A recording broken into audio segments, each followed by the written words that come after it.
Hey everybody, Matt here from Matt's Movies, Music and More, welcoming you to this week's movie review episode.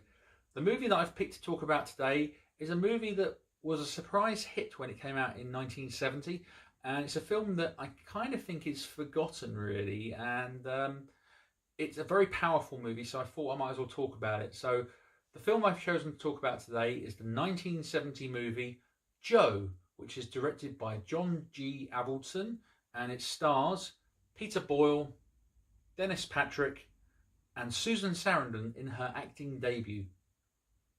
Now, the movie is essentially about Bill Compton, who is an advertising executive played by Dennis Patrick, and he and his wife and his daughter Melissa, who's played by Susan Sarandon, they're kind of wealthy and rich upper class people. Now, Melissa's been living in a crummy apartment with her drug dealing boyfriend, and the first time you see her and her boyfriend, they're naked and they're making out and taking drugs and stuff like that. Now, what happens is Melissa overdoses and after being given drugs by her boyfriend, and she's sent to hospital. So when her father goes to the apartment to go and get some of her things, the boyfriend shows up, and straight away Compton does not like him at all. And he gets so angry with the boyfriend that he accidentally kills him. And so what he decides to do is, as he's killed him, he has no idea. He just did it in a fit of rage. And he goes to the nearest bar. And when he goes to the bar, he hears this guy called Joe, played by Peter Boyle. Joe is kind of talking out loud in the bar, saying things like, "Oh, I hate the commies, and I hate the blacks, and I hate hippies, and I hate all these type of people and stuff." And he goes, "Oh, wouldn't it be great if, you could kill the hippies or whatever?" And Bill kind of says under his breath, he kind of goes, "I just did." And then Joe kind of goes, "What?" And he goes, "No, it's a joke. It's a joke. It's funny. It's a joke." And then a few days later, what happens is Joe finds out on the news that this hippie had died and found not too far from the bar. So he thought, well, hang on a minute. I think I know the person that might have done it. So basically he gets in contact with Bill because he found out his name in the pub anyways. And he says, "Oh, hi Bill, how you doing? It's Joe." And he's like, "Oh, what do you want?" And he goes, "Oh, well, I heard about the hippie that died." And he goes, "Okay, so what do you want from me?" Thinking that he's going to be blackmailed. And Joe's like, "No, I don't want to blackmail you." He says, "I'm not going to get you in trouble at all." He says, "I think that what you did is a good thing, and that we should be friends." So Bill's a little bit hesitant and stuff like that, thinking because obviously he's more upper class, whereas Joe is kind of lower working class and stuff, and that he likes a drink. But sure enough, they go out and they become friends, and what happens is Joe and his wife, they get to become pally with Bill and his wife. And so at first they're sort of getting on really well, and obviously Melissa's still in the hospital at the time.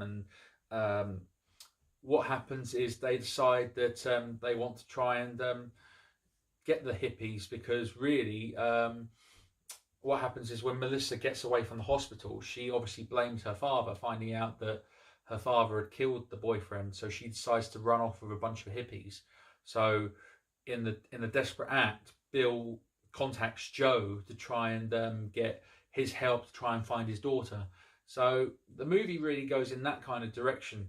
Now, I'm not going to spoil it anymore, but given that this was released in 1970, this is a movie that came out a couple of years after the whole, the Vietnam War and the racism and the fight against all the hippies and stuff like that. So this would have been very, very controversial back in 1970.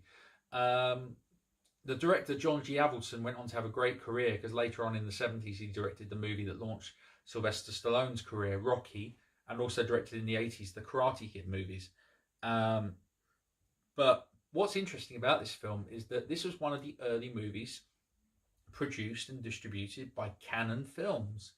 You're going to say, Cannon Films, that's the studio that done all those Chuck Norris and Charles Bronson movies. Yes, that's the same studio, but that was when Menachem Golan and Yoram Globus took over.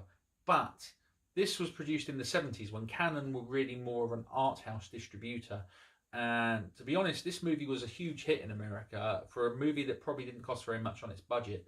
But it's very believable, and it's a good movie, definitely very well made. And I think Peter Boyle is great in the film, as is Susan Sarandon, although you don't see her very much in the film. And it has a real twist ending at the end, which I'm not going to spoil for anyone. But it's definitely a movie that I would recommend seeing. I think it's out on DVD in the UK, but it's a good film. It's not something that I would see myself watching again, but like I say, I enjoyed it for what it was. So, yeah.